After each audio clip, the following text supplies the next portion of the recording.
We met just after Christmas in 1981. We met at a nightclub in Streatham. I was just sitting there with a friend and he came along with one of his mates and it was literally love at first sight. He was just so good-natured and so easygoing. Had a very, very good sense of humour, a very outgoing personality. And he was very, very good-looking, as you can see from the photographs. He's just such a nice bloke and he made me laugh. So he chatted me up, which he was very good at doing.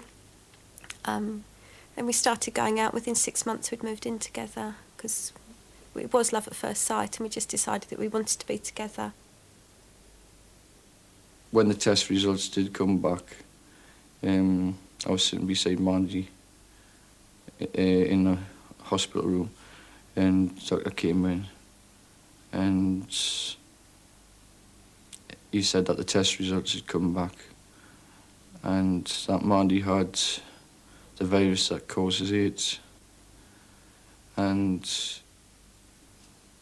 well, Mandy just sort of panicked, switched off, didn't sort of hear anything after that. All she actually knew about AIDS was you got it and you died. That was it. She didn't know anything about sort of incubation periods or how you got the virus or anything like that, which of course sort of hardly anybody did at that time. I calmed Mandy down and explained to her what the doctor had said and that she wouldn't sort of necessarily die. She could sort of get over it. And that sort of calmed her down a bit. But she didn't want anybody to know about it. Not even her family, because the different things that were in the media at the time, to have AIDS was dirty. You know, she felt unclean. There was all the gay plague rubbish and things like that in the papers. AIDS enforces a silence on all those affected. Barry Turner, a young family man, lived close to his parents' home in Oxford. With their loving care, he had come to terms with the burden of haemophilia. But when Barry was diagnosed HIV positive, he felt unable to share the problem even with his parents. We found out purely by accident, and it was quite some time before I could even tell my wife, because I knew the effect that it was going to have on all of us. But in the end, I thought, well, Dorothy is Barry's mother. She has every right to know what the situation is.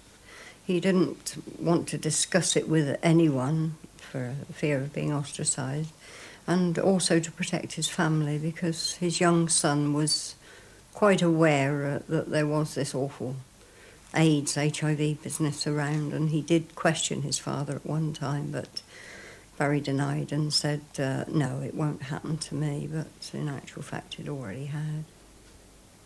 The question was, why? Why Barry? Who'd never done any harm to anyone.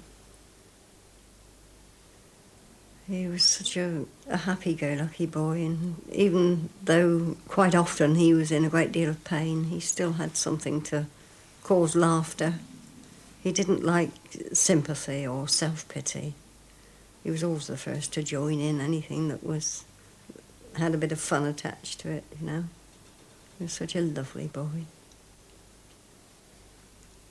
I went over to the hospital one day, and Barry he wasn't too bad, and he was dressed, and we went outside because it was a fairly nice day, and we sat down on one of the chairs out on the grass, and I said to him that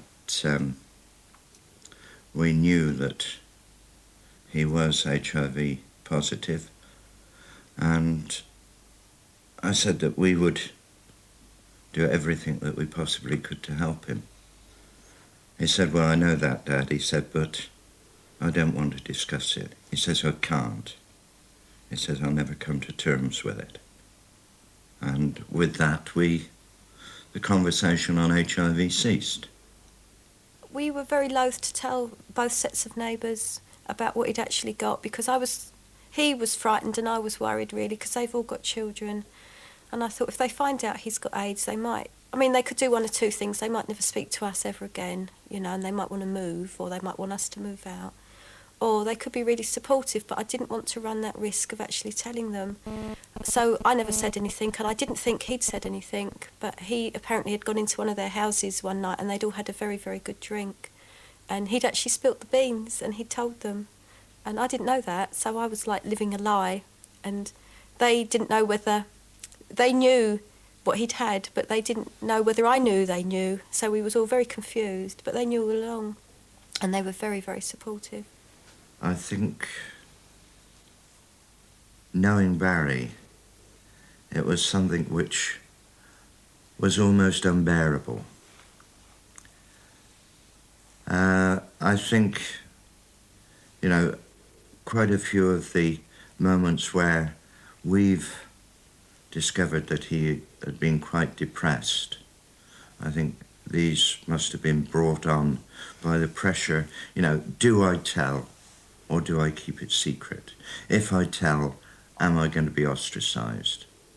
If so, if I'm going to be ostracised by the whole of the community, then, you know, this is something I've got to bear. But it all added to the pressure that we know Barry was under. If the facts were really known and people took more interest in it, then I think we'd get rid of the stigma. People could actually be more open and say, you know, look, somebody in this house has got AIDS, and people would have no fear, should have no fear. It wouldn't happen with any other disease. You know, if you get cancer or MS or something like that, people have every sympathy and, you know, they're all rallying around and fundraising and all the rest of it. But because it's got sexual connotations, you know, people, their attitudes change. I mean, if it's something like gonorrhea or syphilis, I suppose you can go up to the special clinic and get sorted out and no one need ever know. But, you know, with this, there comes a point when you can't hide it away any longer, although people try to. We know of people who are absolutely terrified that people will find out.